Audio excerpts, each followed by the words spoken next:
रह नहीं सकता, मैं कैसे संसार में चला जाऊं? नारायण ने कहा अभी अभी तो तुम भक्ति की बड़ी बातें कर रहे थे, संसार के उद्धार की बहुत बड़ी बड़ी बातें कर रहे थे। बातें करना आसान है बेटा, बातें बड़ी बड़ी बहुत बना लेते हैं लोग, लेकिन जब प्रैक्टिकली कुछ काम करने की बात आती है तो पीछे हट जाते हैं। क्यों पीछे हट रहे हो? जाओ ना।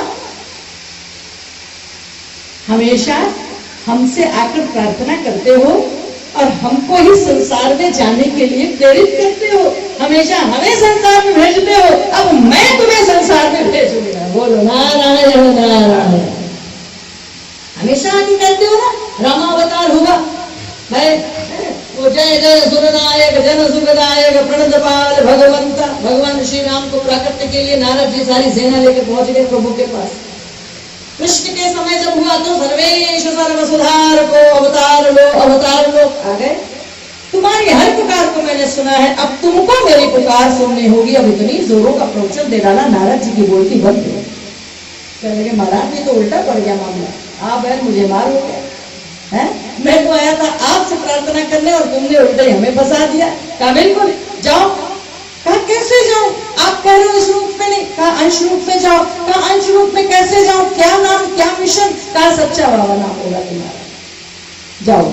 सच्चा बाबा तुम्हारा नाम होगा और तुम्हारे सहयोग के लिए राम भी होंगे, दत्तात्रेय जी भी होंगे और यह सभी महामाया भी होंगी। ये सब तुम्हारे मनुष्य रूप में सहयोगी होंगे, ऋषभ देव तुम्हारे सहयोगी होंगे, हनुमंतलाल जी तुम्हारे सहयोगी होंगे। मैं इन अनुचरों को सूक्ष्म रूप से तुम्हारे साथ करता हूँ। संत सच्चा बाबा के रूप में तुम संसार में जाओ और मैं तुम्हें आशीर्वाद देता हूँ। अब तुम्हारा जी पसंद। महाराज ने कहा महाराज मैं तो आपके बिना रह नहीं सकता, एक मिनट में भी जरा सा थोड़ी देर होती है तो कोई ना कोई बहाना करके आपके पास आ जाता हूँ आपके दर्शन के लिए। कहा मैं कह तो रहा हूँ पूर्ण रूप से अंश रूप से जाओ। कहा मैं फिर से गर्भ में जाऊं, इस नरक में जाऊं, मैं गर्भ में प्रवेश करूं? हो राम राम नारायण नारायण। महाराज कहाँ भेज रहे हो हमको? मैं गर्भ में नहीं जाऊंगा। नारायण ने कहा जाने की जरूरत नहीं। कहा फिर प्रकट कैसे होऊंगा? कहा किसी चलते फिरते व्यक्तित्व में तुमको प्रकट होना होगा। बस यही बात मैं कहना चाहता हूं।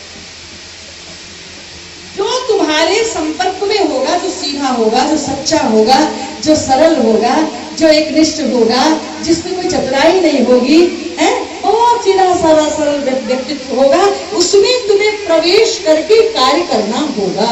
इसको आप ध्यान देना मेरी माताओं, विशेष रूप से ये मत समझना कि वो कोई भूत प्रेत और जिन्न और कोई ऐसे प्रवेश करके जो आप लोगों का एक चलता है, वो सब नहीं है। ये आध्यात्मिक स्थिति है, बहुत उच्च स्तरीय योग की एक पराकाष्ठा है।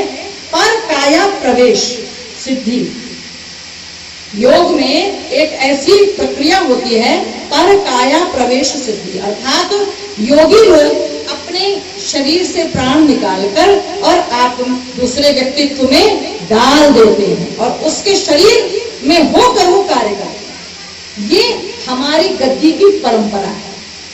हमारे यहाँ सच्चा बाबा की गद्दी आज भी खाली है। जो गए वो देख के आए हैं, गद्दियां दोनों चौकियां खाली जिसमें महाराज जी बैठते हैं। गद्दी प्रथा नहीं है कि कोई शरीर नहीं रहा तो दूसरे को उठा के बिठा दिया, नहीं, बल्कि उसमें प्रकाश भाव से वो गद्दी जो कभी गुरु ग्रंथ हमारे नानक देव जी की भी ऐसी गद्दी 10 गुरुओं तक चली है कि प्रकाश उनमें प्रवाहित हुआ और लोगों को अनुभूति हुई कि हाँ मैं इसमें हूं। और 10वें गुरु के बाद फिर उन्होंने कहा नहीं ठीक है, अब आगे की स्थिति में गुरु मानियो ग्रंथ, और ग्रंथ में प्रवेश कर गया। वो प्रकाश ग्रंथ में प्रवेश कर गया।